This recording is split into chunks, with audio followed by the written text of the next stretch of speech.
ఓం శ్రీ గురుభ్యో నమః. ఓం శ్రీ మహాగణాధిపతియేభ్యో నమః. ఓం శ్రీదేవి త్రిమూర్తియే నమః. 16/12/2025 మంగళవారం.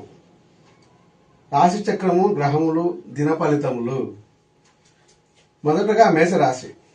16/12/2025 మంగళవారము చంద్రుడు తన రాశి నుండి 4వ రాశిలో ఉన్నాడు. మేషరాశికి 7వ రాశిలో 7వ భావంలో ఉన్నాడు కనుక ఖచ్చితంగా భార్యాభర్తల మధ్య సంభాషణలు, సంతృప్తి, సౌఖ్యము. మధ్యాహ్నం 2 గంటల తర్వాత వ్యాపారమునకు అనుకూలము. ధైర్యం చేసిన లాభము ఉండును.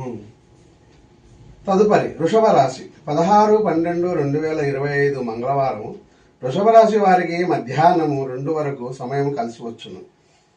శరీరము శ్రమ పడవలసి వచ్చును. అప్పుల కొరకు ప్రయత్నం చేయవలసి వచ్చును. వ్యాపార అభివృద్ధి ఉండకపోవచ్చును. ఆరోగ్య విషయంలో జాగ్రత్తలు తీసుకొనవలసి ఉండును. తదుపరి మిథున రాశి. 16/12/2025 మంగళవారము మిథున రాశి వారికి మధ్యాహ్నం 2 వరకు బాగుండును. సంతానపరమైన విషయాలు, భార్యతో సంభాషణలు, వ్యాపార అభివృద్ధికి ప్రయత్నము చేస్తారు. ధైర్యం చేసి వ్యాపారం చేసినా నష్ట సూచనలు ఉన్నవి. అన్నదమ్ములతో సంభాషిస్తారు.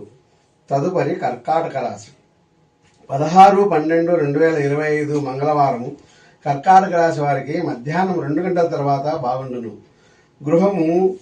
గృహోపకరణాలు సంబంధించిన విషయాలు, భార్య మాట వినటం మంచి జరుగును. అనుకోని ప్రయాణ సూచనలు ఉండవచ్చును. పెద్దల నుండి సమాచారము వింటారు.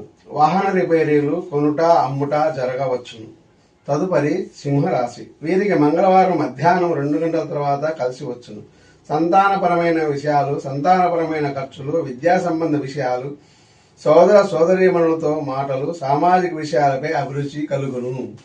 తదుపరి కన్యా రాశి. 16/12/2025 మంగళవారం మధ్యాహ్నం 2 గంటల వరకు సమయము బాగున్నది. భార్య వలన ధనలాభము, కుటుంబ సంతోషము కలుగుతాయి.